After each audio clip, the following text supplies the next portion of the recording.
Welcome to this on-demand interviewing workshop in which I'm going to show you everything you need to know about the PEACE model of investigative interviewing. I'm going to show you how you can use the model to plan, conduct and evaluate investigative interviews in any investigative context. By the end of this workshop, you'll understand exactly what the PEACE model framework is and, just as importantly, how it can be used. Now, I'm going to share some great content with you that will take the stress and uncertainty out of every investigative interview that you conduct from this point onwards. By way of introduction, I'm a career investigator by trade, but for the last 9 years now I've been teaching law enforcement and other investigators in the private and public sectors as a lecturer in policing with Charles Sturt University. I've been doing that both face-to-face and online, quite literally all over the world. I've got an honours degree in policing and police studies, and I've qualified with Kent Police in the UK as a specialist interviewer of children and other vulnerable victims of crime. I've investigated and interviewed people in relation to all sorts of matters, including deaths, frauds and fatal accidents. I'm still working as an investigator in my current role, and I guess I'd describe that I remain not just qualified but current and competent too. What I'm trying to say is you're in safe hands. Now, my interviewing journey started many years ago as a young investigator, interviewing in respect of a vehicle collision. Now, I can remember that the driver, believed to be at fault, was older than me and he seemed to be a lot more experienced. And I can remember, even now, just how difficult the interview was. I was led away from topics that I wanted to talk about, and I can remember my frustration at not being able to get the interviewee to properly respond to my questions. Now, the resulting interview transcript read like a minefield of gaps, and there was a lot of detail missing. Even now I can recall how difficult the interview was. I can remember how stressed I felt trying to get the information I needed. It was an absolute nightmare. Fortunately, through my 30-year career, I've come to realise that there's a lot more to interviewing than just asking a few questions. By employing some basic skills and with proper planning, we can use the PEACE model framework to obtain accurate and reliable accounts from all types of interviewees and make doing so a very simple and straightforward process. Now, can you imagine being able to start an interview with absolute confidence in your plan, knowing that you're going to gain a comprehensive account from your interviewee just by using an easy-to-follow framework? Your resultant investigation report will be able to draw upon evidential details that you've obtained, and you'll be able to reach defensible outcomes supported by the appropriate level of evidence. So let me ask you a question. What would that mean in your investigative context? You might be right in thinking that you'll be able to conduct more ethical and professional interviews, resulting in accurate and reliable accounts. And you might also think that you could reach stronger, defensible investigation conclusions based upon demonstrable facts and evidence. And you could also increase other stakeholders' confidence in your ability to investigate complex matters. So there's nothing better than having a reputation for being the go-to guy or girl when a particularly complex or sensitive matter needs investigating. Now, an interview is often a one-chance opportunity to get the facts, and if we don't prepare ourselves properly, we will miss information or fail to follow appropriate lines of inquiry. And if that happens, we can expose ourselves and our organisation to extreme criticism that can be delivered by federal oversight agencies or, even worse, the media. Now, if we fail to get the facts in a corporate environment, terminated employees can be returned to the workplace, and the damage of an inadequate investigation could impact our professional reputation and that of our organisation. During this workshop then, we're going to deconstruct and then reassemble the PEACE model of investigative interviewing, and we'll break the model up into parts and give you a detailed overview of what each section is about. By the end of this session, you'll be able to understand and describe the working parts of the PEACE model framework, and you'll be able to describe the key considerations when planning and preparing for any type of investigative interview. You'll also come to understand how to plan or apply the model to plan, conduct and evaluate your investigative interviews to further professionalise your interviewing performance. So let me just explain from the outset that the PEACE model is actually a mnemonic which stands for planning and preparation, engage and explain, account, clarification and challenge, closure and evaluation. Now together, each part of the PEACE model represents a phase either before, during or after an actual interview. You'll see in a moment that some of the phases actually overlap slightly, but together the PEACE model forms a framework within which we can plan, conduct and evaluate our investigative interviews. So what is the PEACE model all about then? Well, let me tell you, the model was introduced back in the 1980s in the UK after a series of miscarriages of justice hit the news. The police at the time were exposed to criticism for the way in which they were conducting witness and suspect interviews at the time. So there tended to be no system or interviewing framework in place, and as a result, investigators were doing their own thing really and trying all sorts of different tricks and techniques to gain confessions. Now the danger was though that these tricks and techniques were often unlawful and placed immense pressure on young and vulnerable people to admit to things that they hadn't actually done. Now the result was that years later convictions were deemed unsafe and suspects had those convictions quashed in the Court of Appeal. Now as a result, a study of police interviews at the time that was undertaken by police and academics led to the design and implementation of what is still known as the PEACE model of investigative interviewing. Now the model was designed to offer a more effective and ethical alternative to what were confession-focused interviewing techniques. And it's been so successful, the model, that it's now being used in various guises literally all around the world. So that's where the model originated, but what is it? Now, for the visual learners amongst us, here's a graphic that represents how the PEACE model fits together over an actual interview. You can see that the actual interview itself comprises the engage and explain phase, the account, clarification and challenge phase, and also the closure phase. Prior to the interview commencing is the planning and preparation phase, and then post-interview an evaluation should occur. Okay, so that's the introduction out of the way. Let's now dive in and break the model up into its component parts and look at what each phase of the PEACE model gives us. We'll start with the planning and preparation phase. Now, in relation to planning and preparation, planning refers to the planning of the actual interview, whilst preparation refers to the process of getting ready for the interview. Let's look at planning first. The first thing we should do is ensure that when we come to plan for any interview, is make sure that we review the investigation and that we have a strong grasp of the overall case. Now that might mean reviewing statements, looking at documentary records and maybe even speaking to other investigators. Without a good grasp of the overarching investigation, our interview could potentially be undermined before we even start. Now the exception to this might be, however, where we're due to interview a witness to an event and we don't require previously obtained accounts to cloud our own perception of what may have occurred.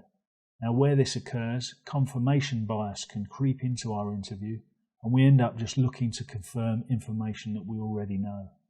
So for that reason, when we're talking to certain eyewitnesses, including child victims, it can be useful to not know anything about other sources of case information. As a general rule though, we should aim to conduct a review of the case and satisfy ourselves that we have an understanding of what the case is about. Next up, we need to decide where the interview should take place and at what time. Are we going to conduct the interview at the interviewee's workplace, or do we need to hold the interview in our facilities? What's the best time of the day to conduct the interview? And we'd also need to consider how long it's likely to take. Now, these sorts of considerations will assist us in ensuring that we set the interview up for success from the outset. If you're going to be asking the interviewee to think hard and concentrate about something that happened a long time ago, it might not be the best idea to hold the interview at the end of the day. The next consideration to make involves the setting of aims and objectives for the interview. And just to clarify here, because it often comes up, aims will normally be the overarching aim of the interview. It could be to say, obtain the witness's account of what occurred at the time of the incident. Now you might have one or two general aims that sum up what the main things are that you're hoping to achieve during the interview. Objectives, on the other hand, are normally more focused than aims. Objectives could be like identify the persons involved and other witnesses and establish the exact words spoken. Generally, the objectives will be the steps of information which, once covered, will assist you in achieving the aim or aims for the interview. Now, setting of the aims and objectives is absolutely key because they will provide your interview with structure to keep you on track. Now, they'll also serve to assist you when you come to consider closing the interview to check to see if the interview is complete. So if you don't set aims and objectives prior to starting the interview, you're not really going to have any idea whether or not the interview is actually complete when you think you're ready to finish.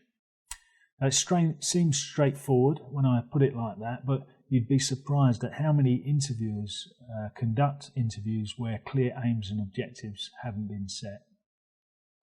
Now, once we have set our aims and objectives, it will be necessary to formulate our plan for the interview.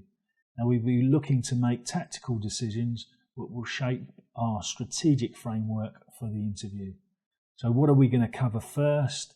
What are we going to hold back on until certain parts or times in the interview? And we'll talk more about the structure for the account stage of your interview when we discuss the account stage of the piece model shortly. The next consideration to make and cover off on should be the legal requirements for the interview.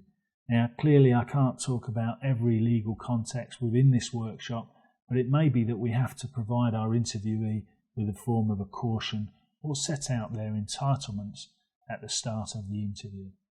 So you'll need to ensure you're fully across your own legal context and you know and understand that legal context inside out.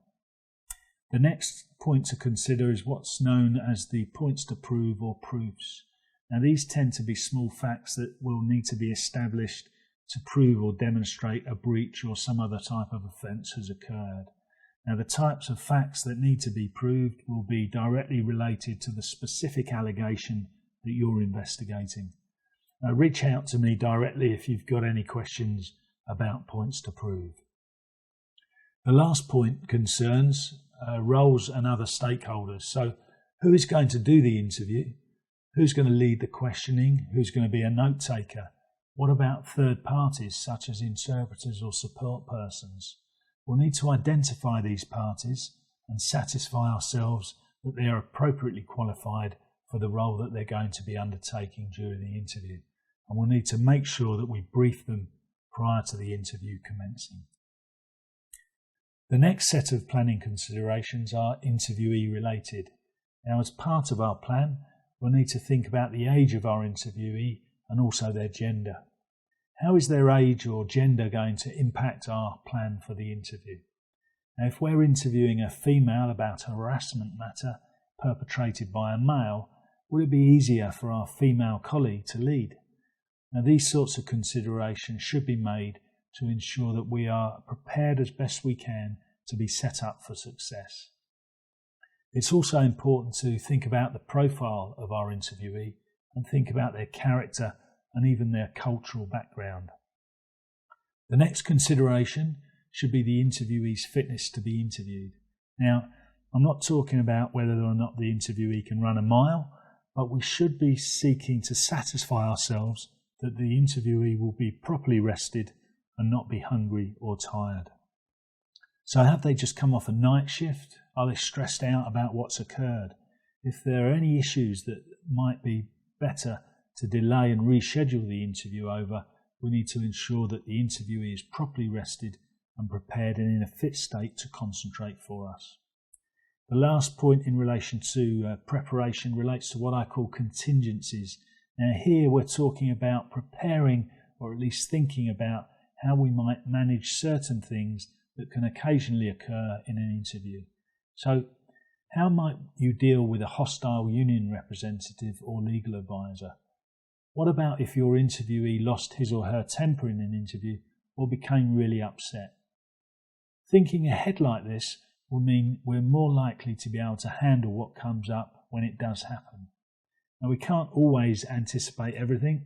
I was once told by an interviewee that they'd actually been abducted by aliens prior to an incident occurring. Now, clearly, I wouldn't have been able to anticipate that in a million years. So you can't cover everything, but there are some things we can think about. So moving on from planning then and on to preparation, there are a number of administrative arrangements to think about to ensure the interview is successful. Firstly, the location and the timing of the interview should be considered. Remember, we've already highlighted that it's important to ensure that interviews are prioritised tactically where necessary. We need to ensure that administrative forms, writing materials, things like that are available, and it's vital to ensure that we've got the required parts of the case file to refer to as well, including the original complaint. We need to ensure that the appropriate third parties, such as interpreters and subject matter experts, are in attendance, and we should give thought to properly briefing them as to their roles and their responsibilities. What about the interviewing team then? Male, female, lead interviewer, who's going to be the second interviewer? Remember, the case investigator might not always be the best person to interview an interviewee. If we're dealing with a particularly complex fraud, it might be better, for example, to use a particular investigator with a background in audit or accounting. Basically, we should be playing to our strengths where we can. What about recording? We'll need to ensure that we comply with organisational policies, of course. We should check also that any recording equipment that we do use works properly. So don't just take it for granted, it'll need checking before the interview. Finally, we'll never cover off every eventuality, but what about contingencies? What would we do if the person refuses to be audio recorded? What about if the interviewee provides no comment answers throughout the interview? Making these sorts of considerations will help us enormously in coping with the unexpected when it does occur, so it's worth taking the time out beforehand. Try to do so regardless of how busy you are. There's no better feeling than having properly planned for an investigative interview. Just to summarise then, for me, the key takeaways are absolutely clear. Always find time to plan and prepare, no matter how busy you are. Aims and objectives are crucial for every interview. Without them, we can't even properly start to evaluate the interview, post-interview. Finally, I'll leave you with the best piece of advice I can. By failing to plan, you are preparing to fail. There's nothing more to say. So that brings us to the end of the P for the PEACE model, covering planning and preparation. Let's move on now and cover the next phase of the model, that being engage and explain. The engage and explain phase of an interview will normally always commence with a warm handshake, an introduction and a smile. Now we're talking here about creating a professional and positive first impression that is going to get the meeting with our interviewee off to a positive start. Now as soon as we've made that first impression, we should set about establishing rapport with our interviewee. Now rapport is about establishing a natural conversational interaction between us and the interviewee so that from the outset we get them used to talking to us. We can start using open questions, even just to ask them about how their day is going, just to get them used to providing us with narrative answers. But it's about grooming our interviewee to talk to us freely in a relaxed manner. Now we can only really hope to achieve that kind of state for our interviewee if we are relaxed ourselves. So rapport is about being yourself. It's about being respectful and meeting the needs of our interviewee from the outset. Once we've established rapport by having a chat with them, we need to formalise things and turn the focus to the interview by setting out the reasons for the interview itself. Now we shouldn't ever take for granted that the interviewee knows or understands the reason for the interview. So we're going to set out those reasons, and our appreciation of the facts will give the interviewee a chance to understand what's about to happen, and they'll be more likely to engage us. Now, having set out the reasons for the interview, we should give the interviewee an idea about the likely structure for the interview. So we might say, during this interview, what I'd like to do is ask you about what occurred yesterday in the workplace. Having done that, I'd like to ask you some questions about what happened before the incident, and we'll also cover what has happened since. Now, whilst we're in that explain mode, we can also let our interviewee know that we intend to take notes during the interview, and we can let them know the interview is going to be audio or video recorded if that's the case. Now, obviously, where that is going to occur, we'll need to ensure that we have consent to record the interview as soon as we start. Now, before carrying on, the final part of the engage and explain phase should be really about ensuring that we've checked on our interviewee's welfare and we've satisfied ourselves that they understand what is occurring. So is there anything they're worried about? Would they like us or like to ask us any questions? If we don't give them an opportunity to ask questions and we try to start the interview when they're worried about something, it's likely it's going to have a detrimental impact on their ability to concentrate and commit to remembering for us during the interview. So if we look briefly back at our graphic of the PEACE model, you can see that the engage and explain phase actually occurs both prior to and at the beginning of the interview. Essentially, that is the case because engage and explain starts with the initial meet and greet and continues right through to the commencement of the interview, prior to the actual account stage being commenced. So that was the engage and explain phase, and what we're going to do now is waste no time and move straight through to look at the account phase of the PEACE model. So within the account phase, we're looking to conduct the actual interview and to obtain an accurate account from our interviewee. Now, there are many ways that you can structure an account, and it may be that you have a system or process that you already follow used to navigate conversations with interviewees. In the absence of any formal training, investigators tend to follow a linear path moving through a predetermined list of questions prepared prior to the interview. Now, such a process offers limited flexibility and has many dangers attached to it in relation to the very real risk of leading an interviewee through their account. And as a result, the danger is that you could end up with a contaminated version which lacks any integrity. Now, for the purposes of this workshop, what I'd like to do is introduce you to the concept of two models that can be used either alone or in conjunction with one another to navigate literally any type of interview. Now, the models that can be used for managing the account are the free recall model and the conversation management model. Now, because this is a workshop on the PEACE model, we haven't really got time to expand on the free recall model and the conversation management model in any great detail. But what I do want to do is provide you with an overview of each so that you at least know and recognise what they are and how they may mutually relate to each other. Let's look at the free recall model, which can be illustrated by this model here. The phases of the interview will tend to include, but not be limited to, an initial free recall, a sketch plan, what's known as a full free recall, followed by a focused recall and probing, and then a review.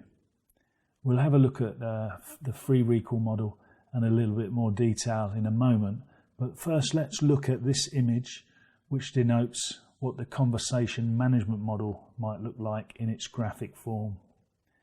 Basically, the conversation management model comprises three interview agendas or phases.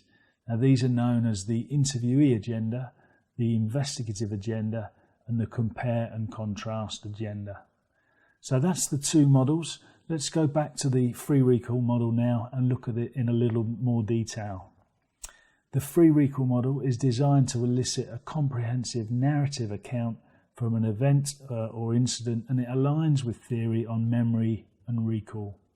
It incorporates the use of some key cognitive interviewing principles and is designed to obtain a full and accurate account from an interviewee. Now, research shows that by using the free recall model, and particularly by employing some cognitive techniques to facilitate memory recall immediately prior to that second free recall, it's possible to obtain up to 47% more information from an eyewitness compared with interviewers who haven't been trained in the model. Now, the free recall model is essentially a framework within which are embedded a series of research-proven cognitive cues designed to assist the interviewee in reconstructing memories ready to be reported in narrative responses. Use of the cognitive interviewing principles at particular stages of the model have been specifically proven to yield more accurate and reliable information from all sorts of cooperative interviewees, including respondents or suspects. Now, that is, in essence, a very brief introduction to the free recall model, which is one of the two models that can be used within the account stage of the PEACE model. Now, in contrast, and by way of a similarly quick overview, the conversation management model is slightly different both in design and execution. The conversation management model was designed as a strategic method of managing interview conversations in any context using a simple framework. The model allows us to use evidence strategically, which has been proven to increase the likelihood of detecting deception if it's practiced by up to 30%. That means that if you use the conversation management model when interviewing suspects or persons of interest, that you'll be better poised to expose people's lies if they're used in an interview. The model comprises 3 interview phases designed to highlight inconsistencies in an interviewee's account and facilitates what's known as the strategic use of evidence. And it also uses other techniques to elicit accounts and expose lies in interviews with hostile interviewees. The last thing to say about the model is that it continues to be the UK Home Office approved model of ethical interviewing, which has been used by the UK police forces for over 20 years, and the model continues to be used in various guises in Europe, Canada and Australia. So if you're looking for an ethical interview model which isn't confession focused, conversation management is certainly the way forward. By way of summary, for the moment, it's worth highlighting that both conversation management and the free recall interview models are interchangeable and could potentially both be used within the same interview. So their use will depend on what's being discussed and the level of cooperation being shown by the interviewee. So that was a quick look at the free recall model and the conversation management model, which can be used within the account stage of the PEACE model. Let's move on now and look at the next stage of the model, the closure stage. Now, the closure phase occurs, you guessed it, at the point in which you seek to conclude the interview. So when you reach the point that you think your interview is coming to a close, it's vital that before closing, you actually review the aims and objectives that you set prior to the interview, or indeed added to during the interview, just to ensure that everything has been covered off. Remember, you can only do this effectively if you set yourself those aims and objectives to begin with. Now, satisfied that you have covered off those aims and objectives, the next thing we would do then is to let the interviewee know that the interview is coming to an end. We do this so that the interviewee is aware that if there was anything else that they might have wished to mention during the interview, that they'll need to mention it soon. It can be useful to summarise the salient points prior to concluding the interview, and this is done to check your understanding of what's been said, and it also serves as an opportunity for the interviewee to check what they've provided is correct. So it can be good practice to tell the interviewee that you're going to summarise the main points of the interview and then invite them whilst you're doing so to add, alter or otherwise correct anything that they think is inaccurate. Once that summary has been completed and adopted or accepted by the interviewee, we can then explain to the interviewee what is likely to occur thereafter and give them a chance to ask us questions. Once that's been done, we can conclude the interview and complete any necessary administration. Now, closure should be natural enough and simply be a natural round off to the conversation. Now, it can be useful to revert back to a neutral topic of conversation just to re-establish rapport that might have waned or diminished or dropped off slightly during the interview. So that was closure. Let's now have a brief look at the last part of the PEACE model, which is the evaluate or evaluation phase. Now, in respect of evaluation, we're looking to evaluate two areas in relation to the interview that we have just conducted. Firstly, we're looking to evaluate the interview itself. We'll need to review the interview outcomes and consider what new information or evidence have been obtained during the interview, and that should include identifying new actions or lines of inquiry that we will now need to undertake and which arise from new information or evidence that we've received. We will also need to evaluate those interview outcomes in the context of the wider investigation. So we would have to ask ourselves, what does this new information mean? How does it impact our understanding of the wider investigation? Having evaluated the interview itself, we'll also be required to evaluate the interviewing team's performance. So what worked? What didn't? We need to be quite critical here and ask ourselves, how might we be able to improve? You can see that evaluation is actually quite a brief phase, but it's potentially a very significant phase, and it shouldn't be overlooked. Just because the recording equipment might have been switched off and the interview has been concluded, it doesn't mean that the PEACE model framework is complete. So evaluation is key if we are to fully exploit interview outcomes and develop our own skills as investigative interviewers. So that was the PEACE model in its entirety. I hope you found that useful, and that by now you have a clear understanding of just how straightforward the model is and how those different parts of the model can be used to navigate a forensic conversation with a witness, victim or suspect. The PEACE model provides us with an ethical framework which we can use to plan, conduct and evaluate any investigative interview. So do give the model a try when planning and conducting your next interview, and do let me know how you go. Now, you're probably realising that there are some underlying factors that speak to the PEACE model framework that we've covered, including memory and research on how people remember. There's also established theory that's relevant in relation to the handling of interviewees who wish to lie to us or deceive us or withhold the truth during an interview. And all these factors have the potential to come up within the PEACE model framework, depending on the type of matter you're investigating. Now, if you'd like to find out more about the free recall model and about how you can increase the amount of recall from witnesses using some research-proven cognitive interviewing principles to gain up to 47% more information from an interviewee, or if you'd like to know how to manage evidence and information strategically within a conversation management model to increase your ability to identify and detect deception by 30%, I'd like you to invite you to check out the IMS Professional Investigators Investigative Interviewing course for details of how you can achieve those outcomes using some proven law enforcement interview techniques.